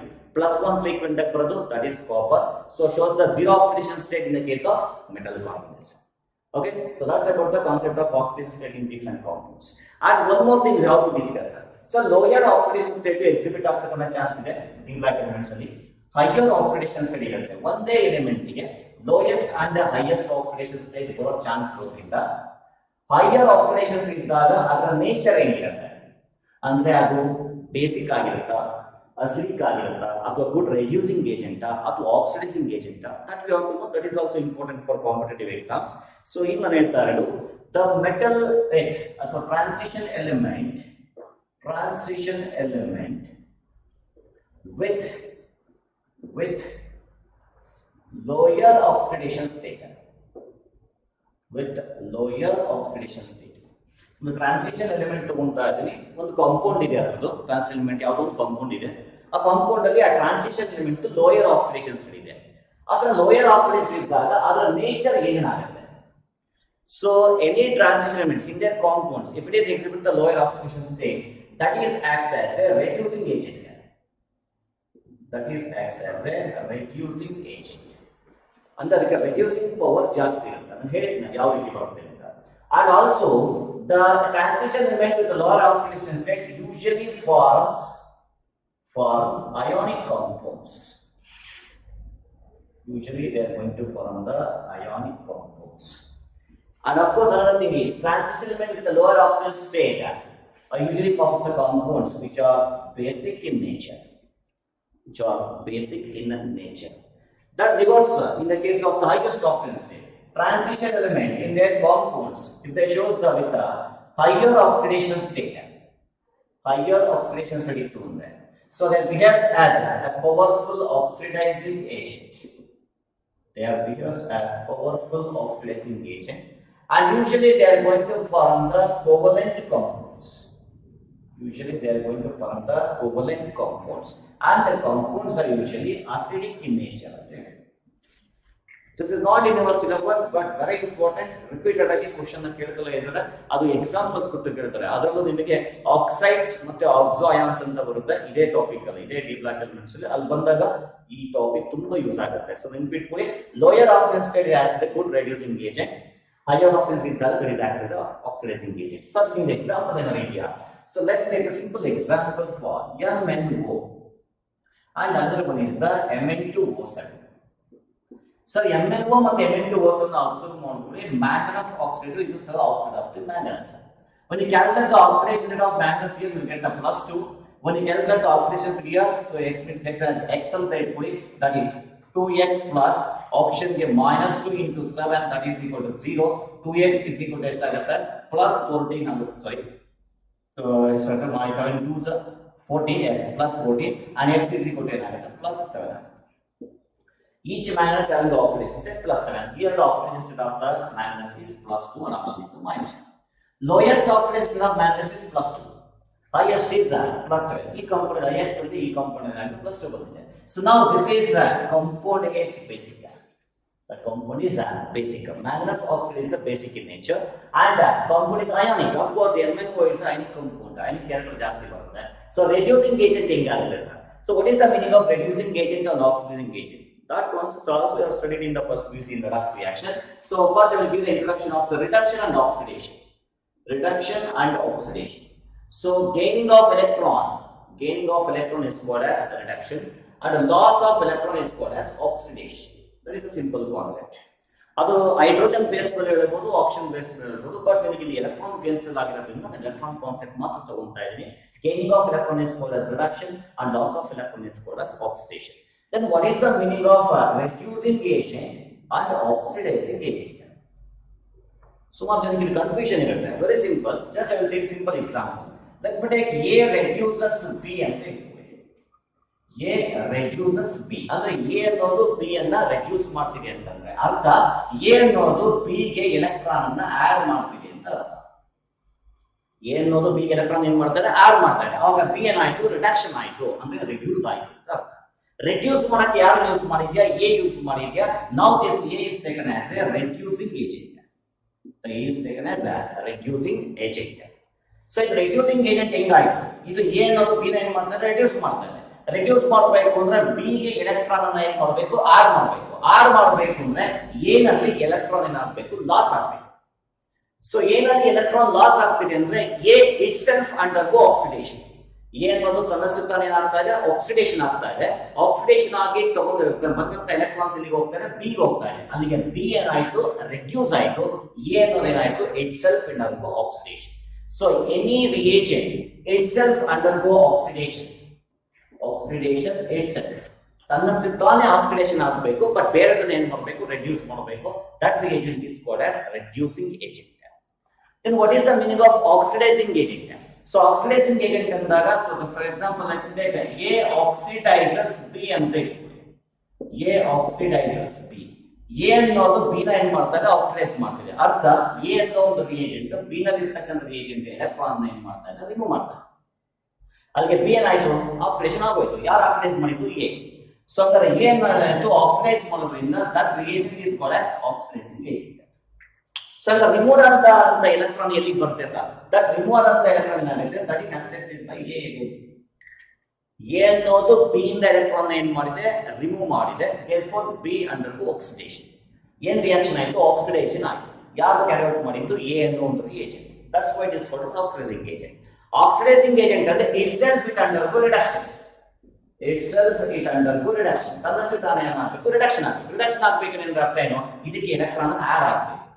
ಆ ಎಲೆಕ್ಟ್ರಾನ್ ಆಡ್ ಆಗಬೇಕು, ಎಲ್ಲಿಂದ ಬಂದಿದೆ, B ನಲ್ಲಿ ಎಲೆಕ್ಟ್ರಾನ್ ಲಾಸ್ ಮಾಡಿತು. ಲಾಸ್ ಅಂತ ಎಲೆಕ್ಟ್ರಾನ್ ಇಲ್ಲಿ ಮತ್ತೆ ಅಕ್ಸೆಪ್ಟ್ ಆಗ್ತಾ ಇದೆ. Therefore, A is called as oxidizing agent, nothing but any reagent itself undergo reduction. That is the concept of the reducing and oxidizing agent or oxidation and reduction. So in the Mn plus 2 ಇದೆ, so lowest oxidation state of Mn ಇದೆ, still it has the capacity to lose the electron up to plus 7. So the electron loss ಆಗ್ತಿದೆ ಅಂತ ಅಂದ್ರೆ Mn plus 2 itself undergo oxidation. Mn plus 2 ಇಂದ plus 7 ಅಂದಾಗ 5 electron ಮತ್ತೆ loss ಆಗುತ್ತೆ. Loss of electron is called as oxidation. So ಅಲ್ಲಿ oxidation ಆಗ್ತಾ ಇದೆ ಅಂತಂದ್ರೆ that is called as reducing agent. Therefore, lower oxidation ಇದ್ದಾಗ it has a tendency to lose the electron, nothing but undergo oxidation. Oxidation ಆಗ್ತಿದೆ ಅಂತಂದ್ರೆ lower oxidations ಇರ್ತಕ್ಕಂಥ species ಏನಾಗಿರುತ್ತೆ, they are becomes reducing agent. So the ಈ concept ತಗೊಳ್ಳಿ sir, Mn2O7. So Mn2O7 ಅಲ್ಲಿ highest exponent plus 7. So of course plus 7 is the highest oxidation state of the manganese. ಅದಕ್ಕಿಂತ ಜಾಸ್ತಿ ಬರೋ ಚಾನ್ಸ್ ಇಲ್ಲ. So plus 7 ಬರೋ chance ಇದೆ ಅಂತ ಚಾನ್ಸ್ ಇಲ್ಲ ಅಂದ್ರೆ ಎಲ್ಲಿ ಬಂದಿರ್ತದೋ ಆರ್ಗಾನಿಕ್ ಬಂದು ನಿಂತ್ಕೊಂಡಿರುತ್ತೆ. So what is the concentration? 3d5 4s2. 7 electron loss ಆಗಿದೆ ಅಂತಂದ್ರೆ ಉಳ್ಕೊಂಡಿದ್ದು ಆರ್ಗಾನ್, ಮತ್ತೆ ಎಲೆಕ್ಟ್ರಾನ್ ಅದನ್ನ ರಿಮೂವ್ ಆಗುತ್ತಲ್ಲ. ಬಟ್ ಏನ್ ಮಾಡಬಹುದು, ಅದೇ ಮ್ಯಾಂಗನಸ್ ಹೈಯೆಸ್ಟ್ ಆಕ್ಸಿಡೇಷನ್ ಇದ್ದಾಗ ಇದರಿಂದ ಎಲೆಕ್ಟ್ರಾನ್ ಲಾಸ್ ಆಗಕ್ಕೆ ಚಾನ್ಸ್ ಇಲ್ಲ, ಬಟ್ ಏನ್ ಆಗ್ಬೋದು, ಗೇನ್ ಆಗ್ಬೋದು. ಅಲ್ಲಿ ಗೇನ್ ಆಗುತ್ತೆ ಅಂದ್ರೆ itself it undergo reduction. Itself it undergo reduction. Reduction ಆಗ್ತಿದ್ರೆ that is become a which reagent? Oxidizing agent. So of course Mn2O7 is the very good oxidizing agent. So one more example, familiar example ಕೊಡೋಣ. For example KMnO4 ಅಂತ ತಗೊಳ್ಳಿ. Powerful oxidizing agent, most frequently used in our organic chemistry chapter. So our chapters just use ಮಾಡ್ತೀವಿ. When you calculate the oxidation state here, so ಅದನ್ನ calculate ಮಾಡಿದ್ರೆ we will get the plus 7. So plus 7 is the highest oxidation state. If any p-like element with the highest oxidation state, that is behaves as an oxidizing agent, and of course KMnO4 is a very good oxidizing agent. ಅದೇ ರೀತಿ K2Cr2O7 ತಗೊಳ್ಳಿ. K2Cr2O7 potassium dichromate, when you calculate the oxidation state of chromium, you will get the plus 6. Of course, plus 6 is the highest oxidation state of chromium. Since the highest oxidation state, therefore it is given as a oxidizing agent, and of course these two are the powerful oxidizing agent in the organic chemistry chapters. Now frequent ಆಗಿ use ಮಾಡ್ತಾ ಹೋಗ್ತೀವಿ ಅದನ್ನ. So ಹಂಗಾದ್ರೆ ಈ concept ಏನು, lower oxidation ಇದ್ದಾಗ they behaves as reducing agent, highest ಇದ್ದಾಗ they behaves as oxidizing agent. So ನಂಗೆ ಬೇಸಿಕ್ ಅಯಾನಿಕ್ ಕಾಂಪೌಂಡ್ ಇಲ್ಲೇ ಗೊತ್ತಾಗುತ್ತೆ. MnO is ionic compound actually. ಅಮೈನ್ ಸಿಸಿಯೇಟ್ ಬರೋಕ್ಕೆ ಚಾನ್ಸ್ ಇದೆ. Mn2O7 is not ionic compound. Mn ಮತ್ತೆ O ಬರ್ತಕ್ಕಂತ O ನ ಮಧ್ಯೆ ಬರ್ತಕ್ಕಂತ ಬಾಂಡ್ ಕೋವಲೆಂಟ್ ಬಾಂಡ್. ಸ್ಟ್ರಕ್ಚರ್ ಬೇಕಾದ್ರೆ ಬಂದ್ರೆ ಎರಡು Mn ಮಾಲಿಕ್ಯೂಲ್ Mn ಆಟಮ್ಸ್ ತಗೊಳ್ಳಿ, ಎರಡು Mn ಆಟಮ್ಸ್ ತಗೊಂಡ್ರೆ ಸೊ ಮಧ್ಯದಲ್ಲಿ ಒಂದು ಆಕ್ಸಿಜನ್ ಬರುತ್ತೆ, ಬಾಂಡಿಂಗ್ ಫಾರ್ಮೇಷನ್. ಇನ್ನ ರಿಮೈನಿಂಗ್ 7 ಅಲ್ಲಿ ಒಂದು ಆಕ್ಸಿಜನ್ ಮಧ್ಯೆ ಬರುತ್ತೆ, ಇನ್ನ 6 ಆಕ್ಸಿಜನ್ ನ ಈಕ್ವಲ್ ಡಿಸ್ಟ್ರಿಬ್ಯೂಟ್ ಮಾಡಿದ್ರೆ so oxygen oxygen oxygen oxygen oxygen oxygen. So oxygen can exhibit the 2 bonds, therefore it will get double bond here. So observe ಮಾಡಿ, how many bonds for each manganese? So we count the number of bonds, 2, 2, 2, 6 and this is 7. So therefore it is plus 7 oxygen state, 7 bonds formation ಆಗ್ತಿದೆ. And remember these are all the sigma bonds and one is the pi bond. Sigma and pi bonds are the covalent bonds. So that's why highest oxygen ಇದ್ದಾಗ ನಿಮಗೆ ionic compound ಬರ್ತಿಲ್ಲ, 100% ನಿಮಗೆ ಬರ್ತಕ್ಕಂಥದ್ದು covalent compound. MnO is the ionic. So ಅದೇ ರೀತಿ so basic ಮತ್ತೆ acidic ಅಂತ ಹೇಳ್ತಾ ಇದ್ವಿ. ಈಗ ಲಿವಿಸ್ ಆಕ್ಸೈಡ್ ಕಾನ್ಸೆಪ್ಟ್ ಬೇಕಾದ್ರೆ ಹೇಳ್ಬೋದು.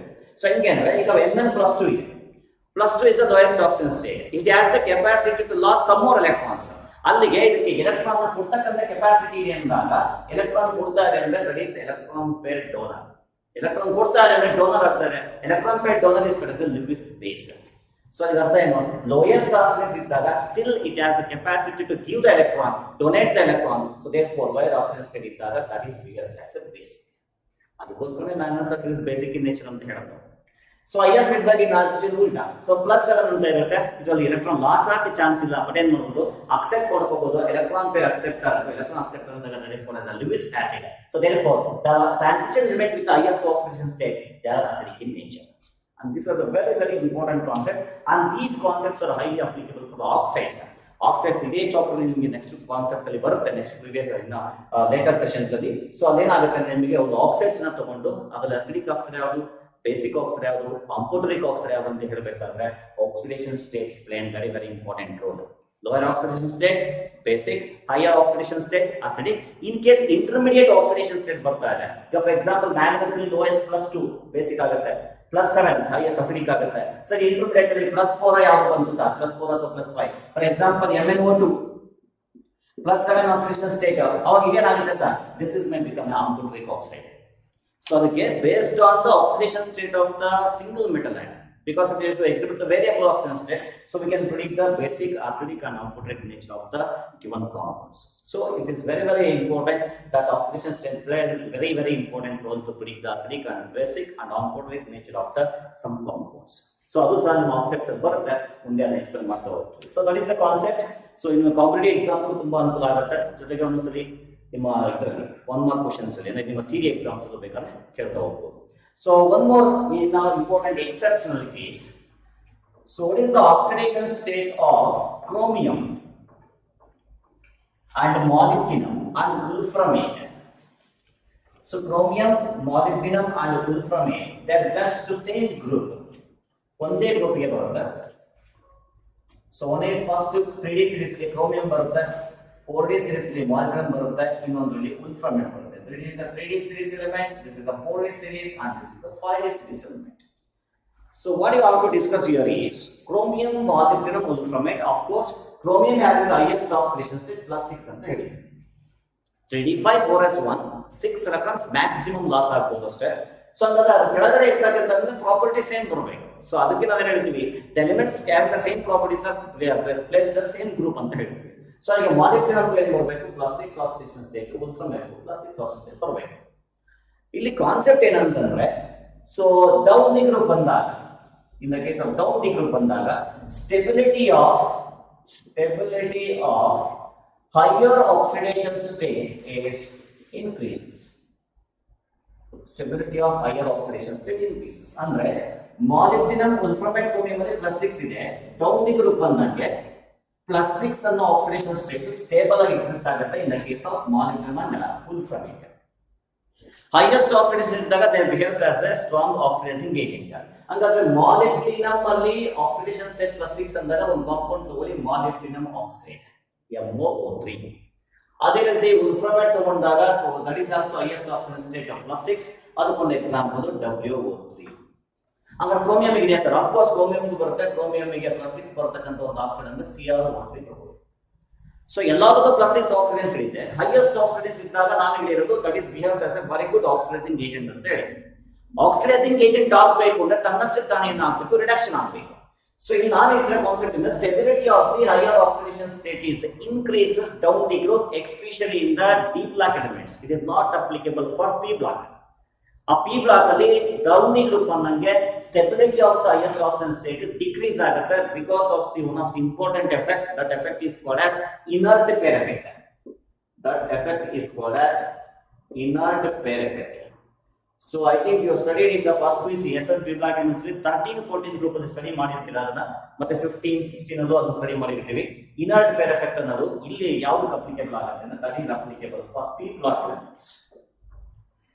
So in case of P block elements, down the group ಬಂದಂಗೆ stability of the highest oxidation state decreases. ಅಂದ್ರೆ highest oxidation state ಎಕ್ಸಿಸ್ಟ್ ಆಗ್ತಕ್ಕಂತ ಚಾನ್ಸ್ ಇಲ್ಲ ಯಾವಾಗ ಡೌನ್ ದಿ ಗ್ರೂಪ್ ಬಂದಂಗೆ. ಸೇ ಎಕ್ಸಾಂಪಲ್ ಗ್ರೂಪ್ 15 ಎಲಿಮೆಂಟ್ಸ್ ತಗೊಳ್ಳಿ, nitrogen, phosphorus, arsenic, antimony and bismuth. So ಏನ್ oxidation rate ಬರುತ್ತೆ, group 15 elements ಅಲ್ಲಿ ಆಲ್ಮೋಸ್ಟ್ ಕಾನ್ಫಿಗರೇಷನ್ NH2 NP3 ಇರುತ್ತೆ. So they may losses the 3 electrons, therefore you get a trivalent compound. ಅಲ್ಲಿಗೆ ಒಂದು oxidation state +3 exist ಆಗಬಹುದು. It may losses all the electrons, you get the oxidation state +5. Of course, one more oxidation state is exists, that is -3. That is only in the case of nitrogen. ಯಾಕೆ? Because nitrogen is the most electronegative element compared to other elements in the group 15. So that's why they can exhibit the -3. So ನನಗೆ -3 ಬೇಡ, +3 ಮತ್ತೆ +5 ತಗೊಂತಾ ಇದ್ದೀನಿ, highest oxidation state is +5. ನಾನು ಹೇಳ್ತಾ ಇರೋದು this is come to P block. So P block element ಅಲ್ಲಿ down the group ಬಂದಂಗೆ highest oxidation state stability ಕಡಿಮೆ ಆಗ್ತಾ ಹೋಗುತ್ತೆ. ಅಂದ್ರೆ ಅರ್ಥ ಬಿಸ್ಮತ್ ಅಲ್ಲಿ ಯಾವ್ದು ಆಂಟಿಮೋನಿಯಲ್ಲಿ +5 ಎಕ್ಸಿಸ್ಟ್ ಆಗೋದು ಕಡಿಮೆ. ಅಫ್ಕೋರ್ಸ್ ಬಿಸ್ಮತ್ ಅಲ್ಲಿ ಆಗೋದಿಲ್ಲ, ಒಂದು ಕಾಂಪೌಂಡ್ ಬಿಟ್ಟು ಬಿಸ್ಮತ್ ಅಲ್ಲಿ ನೀವು ಹೇಳಿದ್ರನ್ನ bismuth F5. This is the only compound exhibited by bismuth that shows the highest oxidation state. ಅದು ಬಿಟ್ರೆ +5 ಇಸ್ ಹೈಲಿ ಅನ್ಸ್ಟೇಬಲ್. ರೀಸನ್ ಏನಂದ್ರೆ 3 electrons remove ಆದ್ಮೇಲೆ group 15 elements ಇಂದ will get the configuration NS2. NS2 configuration, that pair of electron behaves as an inert pair. Inert pair is nothing but a noble gas, nothing but a stable. So ಅದರಿಂದ ಮತ್ತೆ electron ನ remove ಮಾಡಬೇಕಾದ್ರೆ it takes large amount of energy. So because of this effect is called as inert pair effect. ಅಲ್ಲಿಗೆ ಅರ್ಥ ಏನು? So down the group ಬಂದಂಗೆ +5 exist ಆಗಲ್ಲ, ಇದು ಎಲೆಕ್ಟ್ರಾನ್ ಲಾಸ್ ಆಗೋ ಕೆಪಾಸಿಟಿ ಇಲ್ಲ. ಯಾಕೆ ಅಂದ್ರೆ that effect equal inert effect. ಎಷ್ಟು ಎಕ್ಸಿಸ್ಟ್ ಆಗುತ್ತೆ ಸರ್? +3 ಸ್ಟೇಬಲ್ ಎಕ್ಸಿಸ್ಟ್ ಆಗುತ್ತೆ. So down the group ಬಂದಂಗೆ highest oxygen state is unstable and lowest oxygen state is stable. That is in the case of p block element, that is explained based on the inert pair effect. ಅದೇ concept ಇಲ್ಲಿ reverse ಆಗುತ್ತೆ. In the case of the d block element, stability of the higher oxygen state is increases ಅಂತ ಹೇಳ್ತಾರೆ. ಅಂದ್ರೆ molybdenum ಮತ್ತು wolfram metal +6 is highly stable, but chromium ಅಲ್ಲಿ +6 is unstable. ಅಲ್ಲಿಗೆ molybdenum ಅಲ್ಲಿ +6 ಹೈಲಿ ಸ್ಟೇಬಲ್ ಅಂದ ಮೇಲೆ ಇನ್ನು ಎಲೆಕ್ಟ್ರಾನ್ ರಿಮೂವ್ ಮಾಡಕ್ಕಂತೂ ಆಗಲ್ಲ, ಹೋಗ್ಲಿ ಎಲೆಕ್ಟ್ರಾನ್ ಆಡ್ ಮಾಡೋಣ ಅಂತಂದ್ರೆ ಅದು ಸ್ಟೇಬಲ್ ಆಕ್ಸಿಡೇಷನ್ ಸ್ಟೇಟ್ ಆಗಿದೆ. ಸ್ಟೇಬಲ್ ಇರೋದ್ರಿಂದ ಎಲೆಕ್ಟ್ರಾನ್ ಗೇನು ಆಗಲ್ಲ, ಲಾಸ್ ಆಗೋ ಚಾನ್ಸ್ ಇಲ್ಲ. ಲಾಸ್ ಆಗೋದು ಚಾನ್ಸ್ ಇಲ್ಲ ಬಿಕಾಸ್ ಆ ಎಲೆಕ್ಟ್ರಾನ್ ಲಾಸ್ ಆಗ್ಬಿಟ್ಟಿದೆ ಆಲ್ರೆಡಿ. ಬಟ್ ಏನಾಗ್ಬೋದು, ಗೇನಿಂಗ್ ಆಫ್ ಎಲೆಕ್ಟ್ರಾನ್ ಆಗ್ಬೋದಿತ್ತು. But +6 is a stable oxidation state in the case of molybdenum and wolfram metal. Stable ಆಗಿರೋದ್ರಿಂದ they are not behaves as oxidizing agent. ಯಾಕೆಂದ್ರೆ +6 ಇದ್ದಾಗ ನಿಮಗೆ highest oxygen state, oxidising agent ಆಗಿ behave ಆಗಬೇಕು. Oxidising agent ಆಗಬೇಕು ಅಂದ್ರೆ they must undergo reduction. Reduction ಆಗಬೇಕು ಅಂದ್ರೆ +6 ಏನಾಗಬೇಕು, +5 +4 ಆಗ್ತಾ ಬರಬೇಕು, ಎಲೆಕ್ಟ್ರಾನ್ ಆಡ್ ಆಗ್ತಾ ಬರಬೇಕು. ಬಟ್ ಏನಾಗಿದೆ, ಸ್ಟೇಬಲ್ ಆಕ್ಸಿಜನ್ ಸ್ಟೇಟ್ ಆಗಿರೋದ್ರಿಂದ ಎಲೆಕ್ಟ್ರಾನ್ ಆಡ್ ಆಗಕ್ಕೆ ಚಾನ್ಸ್ ಇಲ್ಲ. So because it is a stable configuration, stable oxidation state, therefore these two are, even though they are having the highest oxidation state, they are not behaved as oxidizing agent. ಅಂದ್ರೆ ಯಾವುದು unstable ಬರುತ್ತೆ sir? Chromium ಗೆ exhibit the unstable +6 oxygen state. ಅಂದ್ರೆ chromium ಅಲ್ಲಿ ಇರತಕ್ಕಂತ +6 oxygen state unstable. So unstable ಇರೋದ್ರಿಂದ ಏನಾಗುತ್ತೆ ಅಂದ್ರೆ ಇದಕ್ಕೆ ಏನಾಗ್ಬೋದು, ಎಲೆಕ್ಟ್ರಾನ್ ಬೇಕಾದ್ರೆ ಆಡ್ ಆಗ್ಬೋದು. ಸೊ ಎಲೆಕ್ಟ್ರಾನ್ ಆಗಿ ಫಾರ್ ಎಕ್ಸಾಂಪಲ್ 3 ಎಲೆಕ್ಟ್ರಾನ್ ಹಾಕಿದ್ರೆ ಕ್ರೋಮಿಯಂ +3 ಬರ್ತಕ್ಕಂತ ಚಾನ್ಸ್ ಇದೆ. ಅಲ್ಲಿ ಎಲೆಕ್ಟ್ರಾನ್ ಆಡ್ ಆಗ್ತಿದೆ ಅಂದ್ರೆ ಕ್ರೋಮಿಯಂ +6 ಈಸಿಲಿ ಅಂಡರ್ಗೋ ರಿಡಕ್ಷನ್ ಆಗ್ತಿದೆ ಅಂದ್ರೆ that is behaves as A good oxidising agent. Because of this reason only we can say potassium dichromate is a very good oxidizing agent. ಅಕಸ್ಮಾತ್ ಏನಾದರೂ chromium ಗೆ +6 ಬರ್ದೇನೋ stable oxidation ಆಗಿದ್ರೆ definitely ಇದು oxidising agent ಆಗಿ chance ಇರ್ತಿರಲಿಲ್ಲ. So ಅದರಿಂದನೇ ಹೇಳ್ತಾ ಇರೋದು, ಇಲ್ಲಿ ಏನು p ಬ್ಲಾಕ್ ಎಲಿಮೆಂಟ್ಸ್ ತಗೊಂಡ್ರೆ ಅದಕ್ಕೆ ರಿವರ್ಸ್ ಕೇಸ್. ನಿಮ್ಮ p ಬ್ಲಾಕ್ ಎಲಿಮೆಂಟ್ ಅಲ್ಲಿ stability of the highest oxygen is increases, therefore in the case of the molybdenum wolfram metal +6 is stable. ಅಲ್ಲಿಗೆ ಅರ್ಥ ಏನಪ್ಪಾ ಅಂದ್ರೆ they do not act as an oxidizing agent, reduction ಆಗೋದಿಲ್ಲ. So and +6 is in the case of chromium is unstable, easily undergo reduction. So therefore this behaves as a good oxidizing agent. Of course ನಾವು ಯಾವಾಗ ಹೇಳಿದ್ನಪ್ಪ ಅಂದ್ರೆ chromium +6 stable ಇದ್ದಾಗ that is behaves as a oxidizing agent. Best example potassium dichromate ತಗೊಳ್ಳಿ ಅಥವಾ CrO3 ತಗೊಳ್ಳಿ, it is a very good oxidizing agent. So that is a concept. There is exception case in the case of ಅಂದ್ರೆ compare ಮಾಡ್ಕೊಳ್ಳಿ p block ಮತ್ತು d block compare ಮಾಡಿದ್ರೆ reverse ಆಗುತ್ತೆ. ಅಲ್ಲಿ inert peer effect concept ತಗೋಬೇಕು, ಅದಕ್ಕೆ reverse ಇಲ್ಲಿ ತಗೋಬೇಕಾಗುತ್ತೆ. So one more important, that is as per JEE examination, what is the oxidation state of chromium in CrO5? This is very important. So what are the options? So options put together. Option A is +10, second option is +6, third option is +5, and fourth option is 0. What is the oxidation state of chromium in CrO5? Maximum ನೀವು common think ಮಾಡೋದು ಹೆಂಗೆ ಅಂದ್ರೆ, so ಎಲ್ಲರೂ ಹಾಕೋದು +10 oxidation ಅಂತ ಹಾಕ್ತಿರ್ತೀರಾ. So reason ಯಾಕೆ sir? So chromium ಇದೆ, oxygen ಗೆ ಆಕ್ಸಿಜನ್ ಸ್ಟೇಟ್ -2, ಅಲ್ಲಿ -2 × 5 -10 ಆಗುತ್ತೆ, ರೈಟ್ ಸೈಡ್ ಇತ್ತು ಅಂದ್ರೆ +10 ಆಗುತ್ತೆ ಅಂತ. ಸೊ ಒಂದು ಕಾಮನ್ ಸೆನ್ಸ್ ನೀವು ಯೋಚನೆ ಮಾಡಬೇಕು, Cr ಗೆ ಹೈಯೆಸ್ಟ್ ಬರುತ್ತೆ +6. So there how can you get the +10 ಬರೋ ಚಾನ್ಸ್ ಇಲ್ಲ. So therefore this exactly wrong. Redox reaction ಅಲ್ಲಿ ಮಾಡಬೇಕಾದ್ರೆ ಕೆಲವೊಂದ್ಸರಿ ಆಕ್ಸಿಜನ್ ಸ್ಟೇಟ್ ಕ್ಯಾಲ್ಕುಲೇಟ್ ಮಾಡಬೇಕಾದ್ರೆ that is also depends on structure. So ಇಲ್ಲಿ ನಿಮಗೆ ಕ್ರೋಮಿಯಂ ಕ್ಯಾಲ್ಕುಲೇಟ್ ಮಾಡಬೇಕಾದ್ರೆ ಸೊ ಯಾವ ರೀತಿ ಸ್ಟ್ರಕ್ಚರ್ ಬರುತ್ತೆ ಅಂದ್ರೆ chromium, so that is having the structure oxygen double bond O, and here O and O, there is a bond, so again there is a 2 O and O. This is the structure of the CrO5. ಮತ್ತೆ ಹಿಂಗೆ sir ಏನ್ depends ಆಗುತ್ತೆ ಅಂದ್ರೆ this O bond ಅಂತ ಏನ್ ಬಂದಿದೆ, that bond is called as a peroxide bond. So that bond is called as peroxide bond. The peroxide bond ಅಂತ ಹೇಳ್ತೀವಿ. So peroxide bond again peroxide oxygen ಬಂದಿದೆ. So in case of peroxide, what is the oxidation state of oxygen? That is -1, the second part. So we take the H2O2 ಅಲ್ಲಿ calculate ಮಾಡ್ಕೊಳ್ಳಿ. Hydrogen peroxide, in case of peroxide, oxidation state of oxygen is equal to -1, not -2. So in the given structure, ಈ structure ಅಲ್ಲಿ ನಿಮಗೆ 4 peroxide action ಬರುತ್ತೆ. That is the oxygen state -1. This is also peroxide oxygen -1. This is also -1. This is also -1. This is not a peroxide oxygen. This is having the oxygen state -2. So count ಮಾಡ್ಕೊಳ್ಳಿ ಈಗ -1 -1 -1 -1 total -4 and here there is a -2 chromium calculate ಮಾಡಬೇಕಾದ್ರೆ x ಅಂತ ಇಟ್ಕೊಳ್ಳಿ compound is neutral so therefore x is equal to +6 now option B is the correct answer.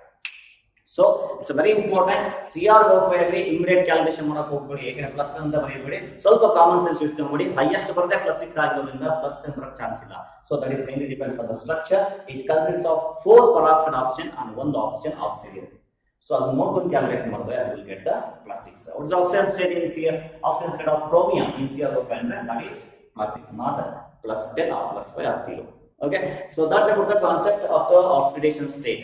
So adalli yav frequent exhibit ಮಾಡುತ್ತೆ +1 ಅನ್ನ copper ಯಾವುದು exhibit ಮಾಡೋದಿಲ್ಲ that is scandium highest oxidation state exhibit ಮಾಡೋದು manganese lower oxidation state ಇದ್ದಾಗ ಅದರ nature ಏನು higher oxidation state ಇದ್ದಾಗ ಅದರ ನೇಚರ್ ಏನು ಬರುತ್ತೆ so in some of the oxidation state in group chromium marginate monomer group ಅಲ್ಲಿ ಯಾವುದು ಹೈಯೆಸ್ಟ್ ಸ್ಟೇಬಲ್ ಆಕ್ಸಿಜನ್ ಸ್ಟೇಟ್ ಬರುತ್ತೆ ಯಾವುದು ಮತ್ತೆ ಲೋಯರ್ ಯಾವುದು ನಿಮಗೆ ಸ್ಟೆಬಿಲಿಟಿ ಕಡಿಮೆ ಬರುತ್ತೆ ಸೊ ಅದರಿಂದ ಅವು ಏನಾಗಿ ಬಿಹೇವ್ ಆಗುತ್ತೆ ಅದೇ ನಿಮಗೆ ಪಿ ಬ್ಲಾಕ್ ಎನ್ಸಿ ಕಂಪೇರ್ ಮಾಡಿದ್ರೆ ಇದು ರಿವರ್ಸ್ ಕೇಸ್ ಇಲ್ಲಿ ಇನಾಟ್ ಎಫೆಕ್ಟ್ ತಗೋಬೇಕು ಅಲ್ಲಿ ನಿಮಗೆ ಆಕ್ಸಿಡೇಷನ್ ಸ್ಟೇಟ್ ಕಾನ್ಸೆಪ್ಟ್ ಅನ್ನು ತಗೋಬೇಕಾಗುತ್ತೆ so at the same time so CRO5 exceptional case and give an example for a compound in which manganese shows the highest oxidation state ಅಥವಾ chromium shows the highest oxidation state ಆ ತರ questions ಹೇಳ್ಬೋದು D block elements compare to ಎಲ್ಲಾ D block elements compare ಮಾಡಿದ್ರೆ highest is +8 that is exhibited in the case of ruthenium and also in the case of osmium so that's about the concept of variable oxidation states.